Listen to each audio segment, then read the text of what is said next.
a live-action Dungeons and Dragons, specifically the Forgotten Realms. That's going to be the name of the show.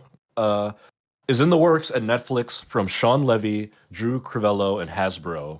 So I'm going to read a little bit from the Deadline article here. In one of Netflix's biggest TV bets in the fantasy space to date, the streamer has taken in for development of the Forgotten Realms, a live-action Dungeons and Dragons series, tells Deadline. The project comes from one of the top producers on the streamer's roster, Sean Levy, who, if you didn't know, Sean Levy produced Stranger Things. He also directed Deadpool Wolverine. He also directed a bunch of other movies with Ryan Reynolds in them. In it, yeah. Writer showrunner Drew Crivello, who wrote We Crashed. Unfortunately, I'm not familiar with that. And then, of course, Hasbro, who owns the whole jalopy.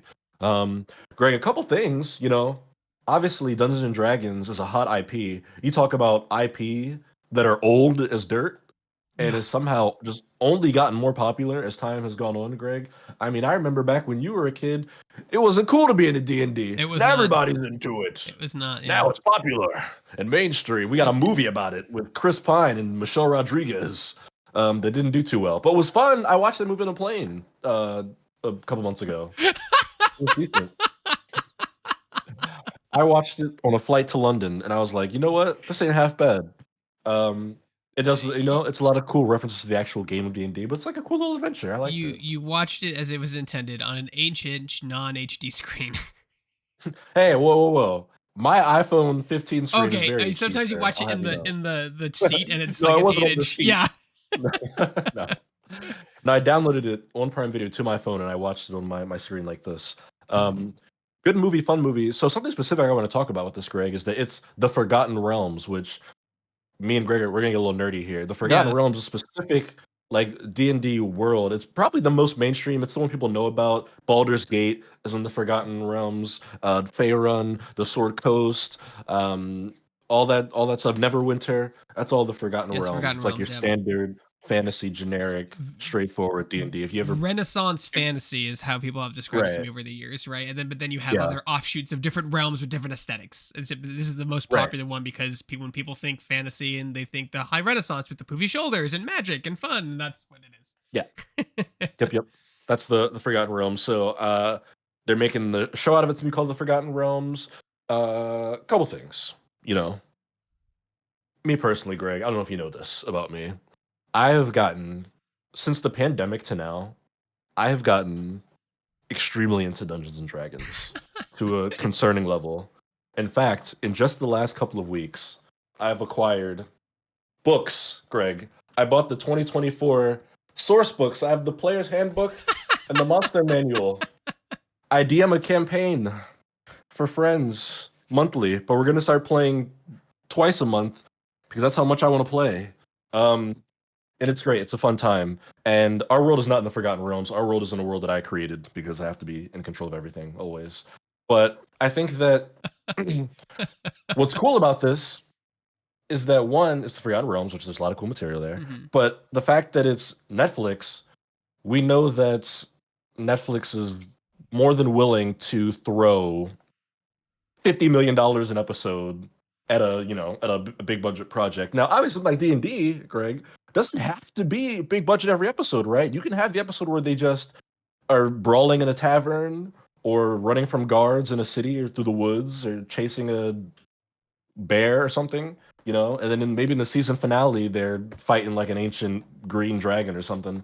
But I don't know. I think that given the fact that Netflix, what they did with like The Witcher and like Stranger Things, I feel like they have a real opportunity to like make a franchise or a series that can go 7, 8 seasons and just have so much content. And it's just obviously the whole point of Dungeons and Dragons. It's the whole thing is that you can do anything. They put it on the book, the world's greatest role-playing game. It can go anywhere. Anything can happen. Characters can die, be resurrected. People can get bitten, turn into vampires, werewolves, raise the dead, zombies, ghouls, airships, caves, monsters, dragons. So the material's there for them to just make a multiple years spanning story. X-Men's right. They can try to do anything. Yeah, X-Men said you could try to do anything.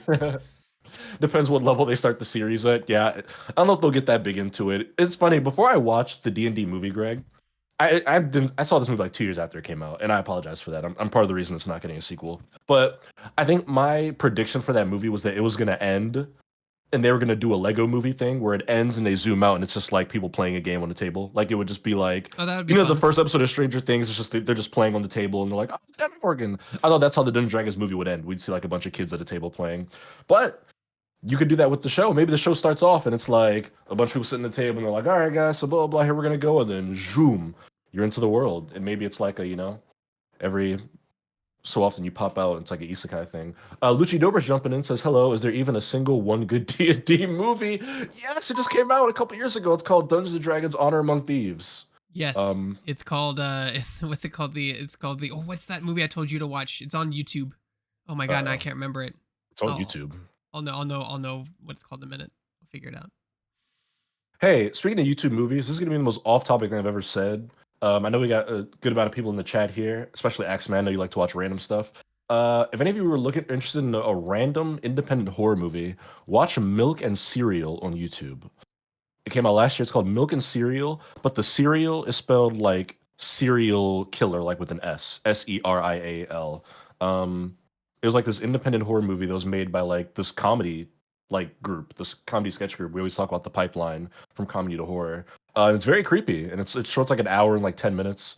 It's pretty good though. So there you go. It's free. It's on YouTube. They just put it on their channel. It's like a year old at this point.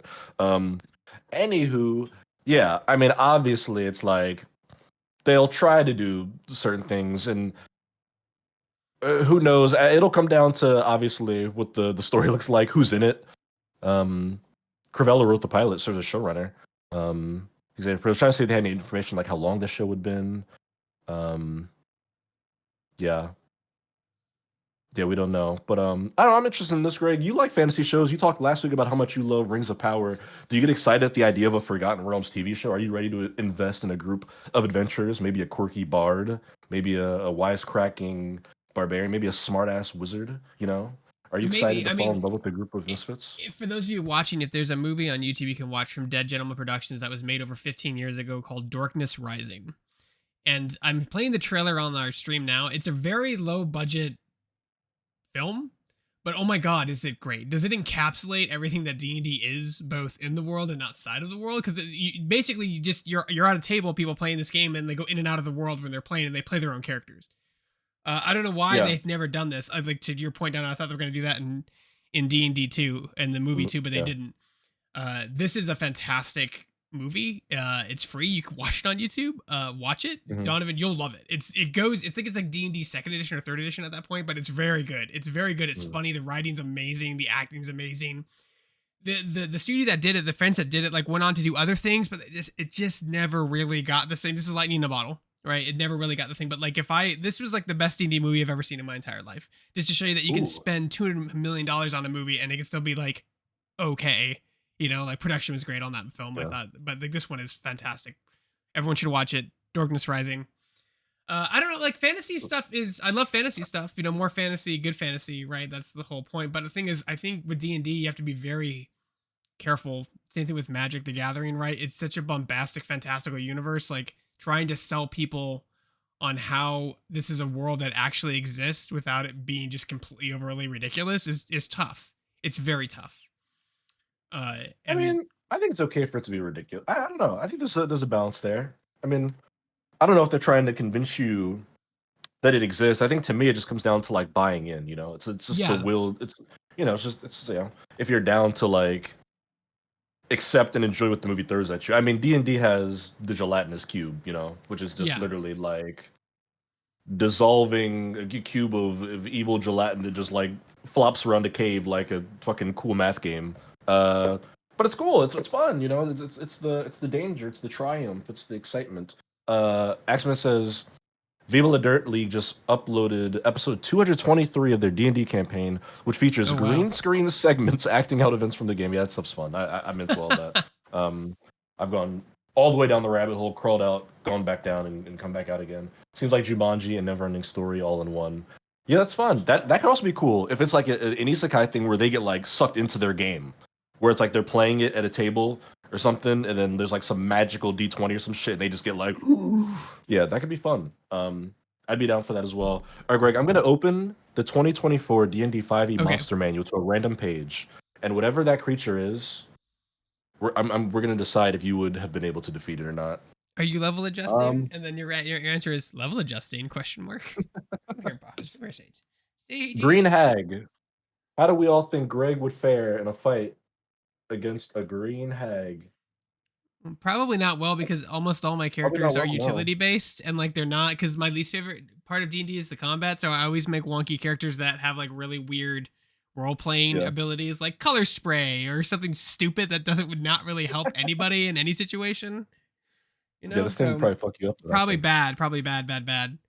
17 AC, 82 HP. Hitting Yeah, it that's till good. hitting it till it dies is like the most boring part of D&D. I like the role playing aspect, I like the exploration, I like the puzzles. People have puzzles, that's really cool too. I'm with you. I like the RP of it more than anything, which is crazy to me because the first time I got asked to play D&D, that was the part I was most scared of. I was like, I'll do the combat, but I was like, I don't want to like act as a character. And they were like, oh, it'll be fine. And now like 5 years later, that's like the main thing I enjoy doing is just playing the character. The combat's when I'm like, oh right, I got to do this stuff and that stuff. I have to I will I have say, to Excel sheet it, yeah. but combat, I'll say combat can be fun if there are like proper stakes. I think a lot of it comes down to DMing. Because even as somebody who doesn't love combat, I mean, you can get the combat scenarios can get really fun. I mean, we had a mission, we were doing a campaign. It's ended now, but there was an episode in our campaign where we were like in the forest in like some dangerous area, and we are trying to get to a temple. But the forest we were in, there was like some poisonous, sickened like T-Rex creature that was like clomping around. So we had to like keep like hiding by trees. We're doing stealth checks, and then eventually like one of us gets spotted, and like we're doing the combat. Like that combat is fun in that case, where it feels like it's tied in well to the narrative. But yeah, if it's just like, hey, a group of like gnolls and bugbears show up, time to like fight them for 30 minutes, then it's like, okay, all right. Or like if you get in a room and it's a dead end and like nobody, you have to have a well balanced party too to like do all that stuff. Because if you need to find hidden and everyone fails, then I guess you're just not going that way anymore. Like, you know what I mean? Like it's some of that stuff kind of makes, but that's DMing. That's on the DM though, not it's up to DM discretion. Slinky Jim says, I like running in and getting everyone killed. Yeah, that happens sometimes. I've never gotten party wiped. When my first campaign, at the start of every session, the DM would be like, all right, who's ready for the TPK? Which is like the running joke. But we had one session where we like had recovered some rare artifact, and we were like, all right, we're gonna take this back to our house. And then like 2 nights later, we were sleeping, and in the middle of the night, like a group of like assassins and ninjas like broke into our house and tried to kill all of us at like 1 a.m. and they knocked down like half the party, and we had to let them go. We stopped fighting. We were like we got down and we're like, please stop killing. Like we'll give you what you want. Like take everything. Which is a pretty scary adventure. Lucian says there is a second Darkness Rising as well. Oh shit! All right. Yeah, there is. It's like they do. It's not as good as the first one, but there is a second one. They did the sequel, and they did like a mini series, a lot of stuff. Everyone should watch it. It's great. Try to go to the actual YouTube channel, like where it is, and try to watch it there, because all of them are actors and filmmakers, and yeah, it's super cool. I love that kind of stuff. Yeah, I mean, I don't know. What's funny, Donovan, is I think today on my newsfeed I was reading that like Hasbro had like teased that they were going to make a video game on one of their tentpole franchises, and everyone, the people in the comments, were like, "Oh, it's going to be Transformers." I'm like, no. Like Transformers 1 did not meet expectations. That's not the flagpole. The flagpole was Magic and D&D. So it's one of those two. One of those two things that are going to be a game or a game. It's Magic or D&D. It's not going to be Transformers. It's not going to be Ghostbusters. It's going to be those two. One of those two things. Magic or D&D. They're the only ones with just like vertical's a stretch, but just like upward trajectory. Yeah. Despite the fact that they've been around for 40, 50 years, right? Like Magic is huge these days. It's had like booms over the pandemic. You can't buy goddamn Magic cards because they're like Pokemon cards, or people are buying them all out, scalping them. Obviously, the big One Ring thing was a huge cultural moment for that IP. But you look at D&D, where like just the last 10 years, given the movies, you look at like what Critical Role has done, the new additions for it. Baldur's Gate 3, what Baldur's Gate 3 did for D&D over the pandemic is like no less, Dimension 20, just a massive uptick in interest in that franchise. Yeah, obviously it's going to be D&D. It was always going to be D&D. So I like it quite a bit. Axeman says, I had a High Warrior Monk cart the other 4 characters out of a trap-laden dungeon because of his reflexes and acrobatics contortions. Send me over some very super spy, yeah. Send me some encounters, please, because I'm trying to come up with more that aren't combat. I need puzzles and things that will make people use their abilities and traits. Actually think and not just roll it and hit it till it breaks. Yeah, that's the big challenge. If encounters that are just I hit it till it breaks. Right. Which Yeah, is kind of fun. I gotta figure out some new ones. I had an encounter. I had an encounter at a mage school where they had to fight a sludge monster, but like they would Oh, hit it and it was destroying their weapons, and like nobody oh could figure. Jesus. They're like, "What do we do? We don't understand." I'm like, "Well, maybe don't hit it." And they're like, "Well, how do we kill it?" And then one of the guys is like, "Well, we're in a chemistry laboratory. Maybe we can start throwing bottles at it." And I was like, "Oh my god, what a novel concept! Not just punch it to death." So they had to find different chemicals, different colors to throw it at the sludge monster to defeat it. But like they lost all their weapons because their immediate reaction was like, "Oh, we all hit it till it dies." Nope. Okay, your sword's gone. Like it just disintegrates. Um, where what if one day we just went live for this show at our regular time on Thursday, but instead of covering news, we just played like a one shot on stream? How long do you think we could do it before Osif and Bill just like hooked us off stage with like a cane like cartoon characters? We just got like yoinked. We're just like 45 minutes in, we're just just walking through town. Depends on how many people we have in the party. That's true, yeah. We just get like David Craddock and like Denny to show up. I had an acquaintance in college that wouldn't play with me anymore because he didn't like the characters I played. And he was like, I would never hang out with this bumbling idiot because like he was that guy who was like, he was the Boba Fett in the group. He was the Batman. And I'm just like, dude, when everyone's Batman and Boba Fett, it's a boring ass party. Like you can't all slip into the shadows and one shot everything. Like it makes for a boring game. So I always play these like really out of the box characters that a lot of people who play that way hate because I am a bumbling idiot. I always play like an overrate mage or like an idiot knight, just something that's just to make the party a little more well-rounded. Not the comic relief because I'm too dumb. I'm the guy who goes in, right? And so if you're smart, you'll tell me to go in first, and I'll just listen because that's my character, right? I like that stuff. I think it's fun, but you need a good party. You need a good balanced party. You need a good composition. That's why not just in classes, but that's why I never got into Vox Machina because it's just like it was so vulgar, but like everyone was vulgar, and I was like, why is everybody like I just didn't I never get into it. It's just too vulgar for me. You watch it, buddy. I love Critical Role. That's what got me into D&D. I tried to watch Critical Role too. Like I don't think it's one of those things. I don't think I like watching people play D&D. I like to play D&D. You know, watching people play D&D, I think it's like meh. Yeah. That's fair. It's great. I think Mighty Nein was awesome. It got really it's super popular. It's super mega popular for like for forever. I think it still is. Like it's very very very popular. Oh, I like this one, X-Men. Dungeon troll who resets traps and brings monsters from breeding caves in the dungeon proper. 8-Bit Wizard showing up. What's up? Trev's seen this movie. I showed them this movie. They love this movie. He'll tell you this movie is fantastic. The Darkness Rising movie. I'm gonna keep playing the trailer because everyone should know this movie exists. It's a great movie. Yes, as much as I would love to just talk about D&D for the rest of the show. I could definitely do it. I've been diving into it nonstop the last few weeks, so I can certainly do that. Level adjust for your encounters. Oh, go to the back of the book. Oh, cool. Have them fight this thing. Everyone's getting one-shotted. I was like, oh, I didn't know. No, I've got formulas for it. Here's the thing. In preparing my encounters, I've actually underprepared. Like so far, we're only a few sessions in. All the combat, it's been like I've been underprepared. They've destroyed everything I've thrown at them easily. Like we've had like one person go down in combat, so I need to tune it up is what I need to do. I keep going soft because I'm worried about over tuning it and like killing them and not being fair or fun. But they just come destroy shit. So I'm like, all right, I'm gonna start throwing fucking dragons at your asses. We'll see.